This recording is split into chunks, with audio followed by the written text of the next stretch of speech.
When I first started getting attention, it was the first time I had gotten attention in my entire life. Wow. And I felt like all of my happiness and all of my confidence and validation depended on me looking good. And it was that was really, really scary. And men's attention. Yeah, of course. All right, hold on real quickly here. Notice the words she's using. My happiness depended on looking good, on attention seeking, on affirmation, really affirmation.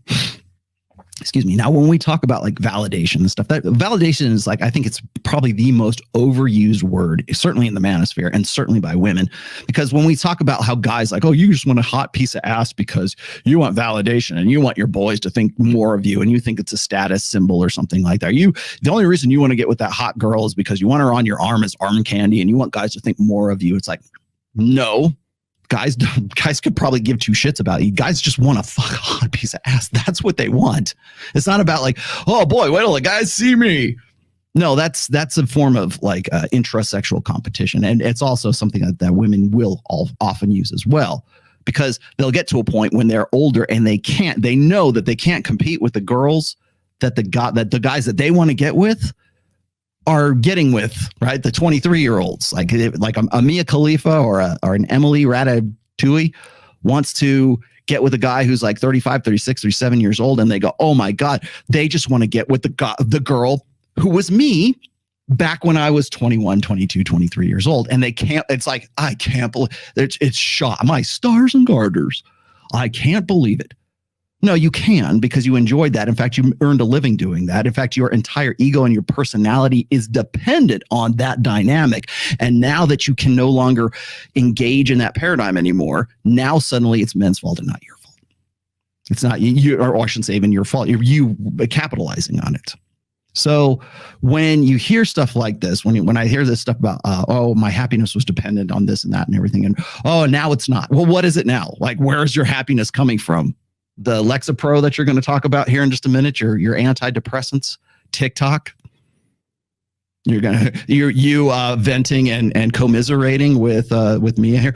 I'll tell you what's funny is I've been reading just article after article about how incels are going to be like so dangerous coming soon. And by the way, watch for this in the 2023-2024 election cycle, because they'll ramp this up, or they'll lean into the murderous incel mythology pretty soon. But what's funny to me is they will complain, like the mainstream media or people who really have a vested interest in making something of, like, oh, we need to watch out for the incels because they're all incels and they're, oh my God, they're commiserating online, they're plotting and planning and everything like that. How is this any different? It's just two women that are commiserating over their situation, over their fate, the cruel cards that fate dealt them. How is that any different? Where's the comparisons here? And I hate to be like, oh, well, how about women? How about men? Right. But where's the concern here? You won't hear it because we lean into wanting to protect women, and we want to align with them, and we want to, again, build them up, reaffirm them. And that's exactly what she's talking about here. So that's number one. Number two is notice the word happiness here. And I have to point this out because when I see this, I expect all my children. Hello there, children. I expect all my children to do the same. When you see this, you call this shit out. The reason why I'm calling her a prostitute is because that's exactly what she is. And I don't say that with any moral indignation. I say that from a point of practicality and empiricism, and using the correct language to describe the noun, right? To describe the dynamic, to describe the thing, to describe the person, to describe the behavior. It's not, they're all horse.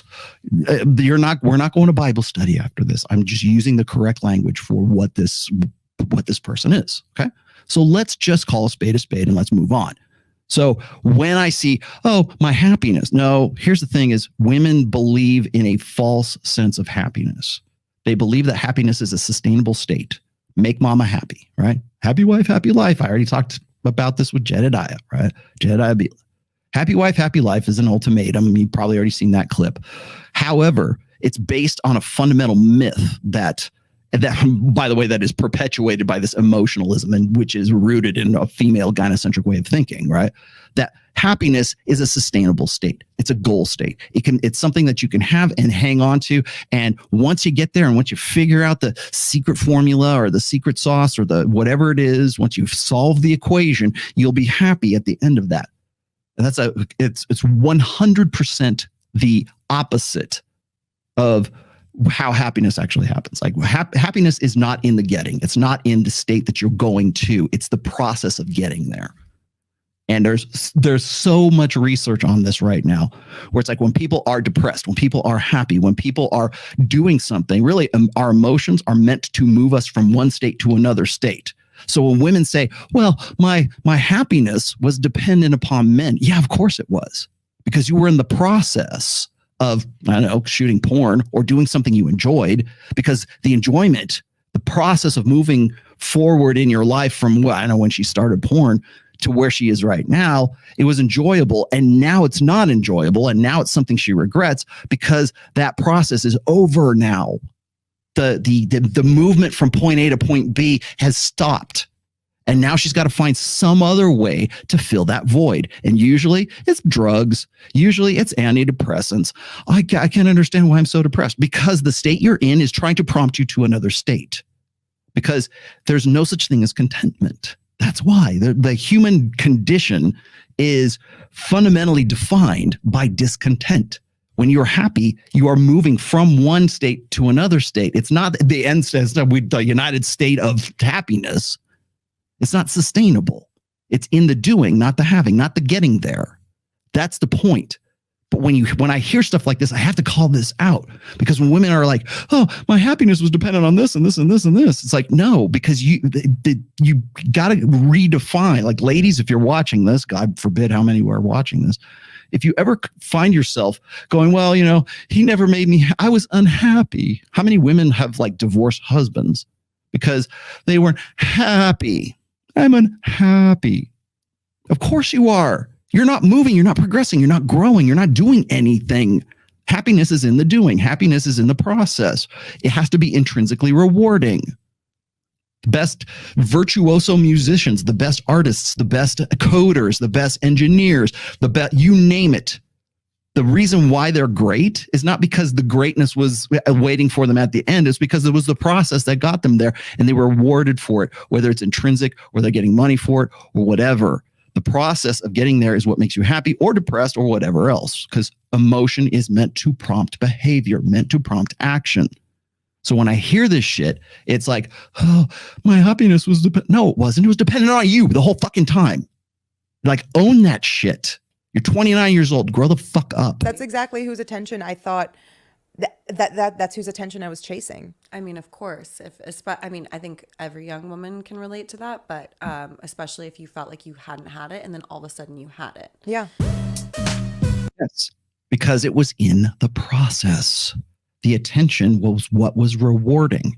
Now the attention is gone. Your happiness is gone too. It's not the men. It's not you chasing after rainbows or waterfalls or whatever the fuck the song is. It's because of you and your inability to have the insight to see past your own damn hubris, to know that it's not about men. It's not about that. It's about you, and you not understanding the process. I am the most active on TikTok when I am the most depressed. No, there we go. So she's doing something. Did you like that? The most active on TikTok is when she's depressed. What is depression? It is an emotion. What do emotions do, children? What's the... Hello there, children. How's it going? It's meant to move you from one state to another state. Hunger is meant to move you from one state to another. You know why you get hangry? Because the anger, the frustration, I'm hungry, fuck yeah. You're like, that hangry? I'm surprised we haven't really had a word like hangry is just something that sort of somebody pulled out of their ass after a while. I'm surprised there's not like some, like, maybe some cultures or some languages actually have a word for it. But it's a state of being, because what it's doing is prompting you from, like, I'm hungry, I got to kill something, and I got to eat it. How am I going to do that? Well, thank goodness evolution selected for us being pissed off and frustrated and angry when we get hungry, so we can go kill small game, run it down, and eat it. Or whatever you have to do to get it. Yeah, okay. So that's moving you from one state to another. Depression is the same. Like when Andrew Tate talks about how depression isn't real. No, depression is definitely real. It's something that you feel. The problem is that we medicate it, or the problem is that we think that we can sustain this, idyllic, nirvana of happiness all the time. And that if we're not in a complete state of joy all the fucking time, then we're not living our best lives, right? No, it's okay. Hell, most of the best songs you probably are into right now were written because whoever was the songwriter was depressed as fuck. Yes. Sometimes that negative emotion, man, that makes for the best music. It makes for the best inspiration. When you're pissed off and you're frustrated, you're going to go hit the gym that much harder. You're going to write a better poem. You're write bad poetry, but you're going to be much more inspired as a result of that frustration because it's moving you from one state to another. So in a sense, I would disagree with Tate in the sense that it's like, oh, it's not real. No, it's real. It's just not real in the way that people want to define it, because people would rather wallow and stay in that depression and medicate it than actually see it for what it is. Just like happiness, right? Happiness is something that you experience along the way. Depression should be something you experience along the way that moves you from unhappiness and from depression into a better state. It's your mind and your emotions that is saying, this is really fucked up, and we really should get out of here. That's really the state of it. But now here we have TikTok to be a sedation, to be a sort of an outlet for our good friend Mia Khalifa. Yeah.